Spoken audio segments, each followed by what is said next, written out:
আমি right now দাঁড়িয়ে আছি এখন লালমনিরহাট জেলার সেই বিখ্যাত জায়গা লালমনিরহাট জেলা সদর থেকে জেলা সেন্টার পয়েন্ট থেকে এখন 14 কিলোমিটার দূরে তার মুঘলহাট যে সুন্দর জায়গাটি আছে এটা হচ্ছে বাংলাদেশের লালমনিরহাট জেলার সর্বশেষ প্রান্ত। এবং আমার পিছনে আপনারা দেখতে পাচ্ছেন সুন্দর একটি নদী, এই নদীটির নাম হচ্ছে ধরলা নদী। তো এটাকে বলা হয় মুঘলহাট জেলার একদম 0 পয়েন্ট, যেখানে হচ্ছে বাংলাদেশের শেষ সীমানা, লালমনিরহাট জেলার শেষ সীমানা। সুন্দর একটি জায়গা, এখানে কিন্তু অনেক পর্যটক আসে। তো অনেকেই কিন্তু এখানে ঘুরতে আসে, যারা হচ্ছে দূরে থাকে বা আশেপাশে আছে তারা কিন্তু এখানে সুন্দর একটি সময় স্পেন্ড করে। এবং এই যে যেখানে নদী আছে, নদীর এখানে কিন্তু অনেক ঘোরাঘুরির ওই পাশেও কিন্তু জায়গা আছে। ওই পাশের জায়গা হচ্ছে ইন্ডিয়া, এবং মাঝখানে যে নদীটি, এই নদীটির নাম হচ্ছে ধরলা নদী। নদীটি অনেক সুন্দর, এখানে অনেক নৌকা রয়েছে যেখানে হচ্ছে আমরা নৌকায় উঠে ভ্রমণ করতে পারি এবং সৌন্দর্য উপভোগ করতে পারি। এই যে এদিকে দেখেন অনেক মানুষ কিন্তু দেখা যাচ্ছে, এখানে অনেক মানুষ ঘুরতে আসে। তো অনেক সুন্দর কিন্তু একটা জায়গা মুঘলহাট 0 পয়েন্ট। তো রাইট নাও দেখতে পাচ্ছেন আমি আছি যে ধরলা নদীর একটি সাইডে, যেখানে হচ্ছে চর বেশি উঠেছে। শীতকালের সময় কিন্তু যদিও হচ্ছে আপনার নদীতে তেমন মানে অনেক বেশি পানি থাকে না, বাট আপনার এই যে সাইড দিয়ে যে সুন্দর রাস্তা দেখতে পাচ্ছেন, এই রাস্তাগুলোতে কিন্তু অনেকে হাঁটা যায়, হেঁটে হেঁটে কিন্তু আপনি নদীর সৌন্দর্য উপভোগ করতে পারেন। এছাড়াও নদীর সৌন্দর্য উপভোগ করার জন্য এখানে দেখতে পাচ্ছেন নৌকা রয়েছে, ওই সাইডে স্পিড বোট রয়েছে।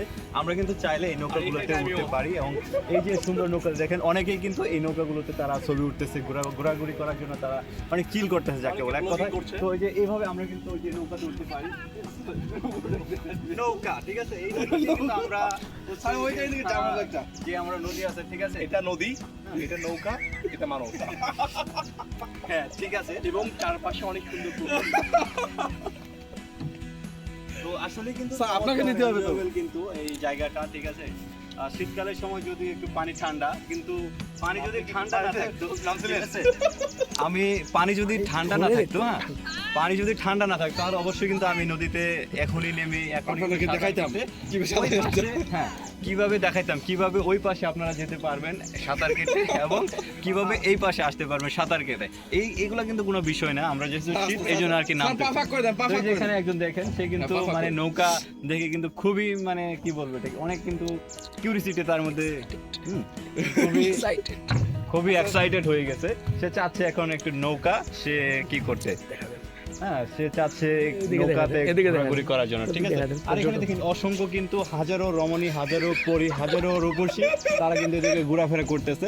তো এটা কিন্তু নর্মাল বিষয়, কারণ এখানে সুন্দর জায়গা, এই জায়গায় কে না আসতে চায়, সবাই কিন্তু আসতে চায়, আমরাও বারবার আসতে চাই, আবারও আসবো। আমাদের সাথে থাকুন, আরও এখানে যে সুন্দর সুন্দর জায়গাগুলো আছে আমি আপনাদের দেখাবো এবং বলবো, ঠিক আছে। এদিকে সুন্দর রাস্তা আছে, নদীর সাইড দিয়ে সুন্দর রাস্তা, এই যে এখন হেঁটে যাচ্ছি। এদিকে কিন্তু অনেক মানুষজন, আরও ভিতরে যাওয়া যায়, আমরা যাব আস্তে আস্তে ভিতরে। এবং এই যে এর পাশে আপনারা দেখতে পারবেন আরও অনেক সুন্দর জায়গা। এই যে সুন্দর নদীর পাড়ে দৌড়াইতে অনেক ভালো লাগে শীতের সময়, প্রচুর দৌড়লে শীত আর করবে না, ঠিক আছে, দৌড়াইতে হবে প্রচুর।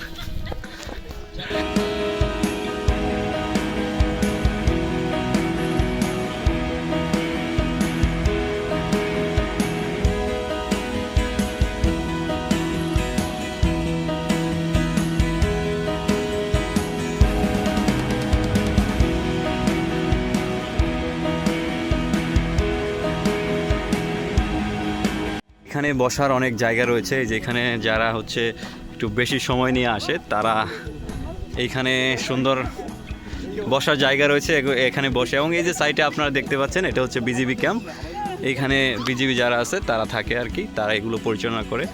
এবং এই যে দেখতে পাচ্ছেন নদীর এই সাইডে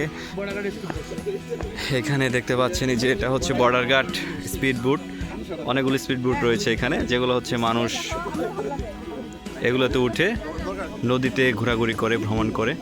সুন্দর কিন্তু জায়গাটি।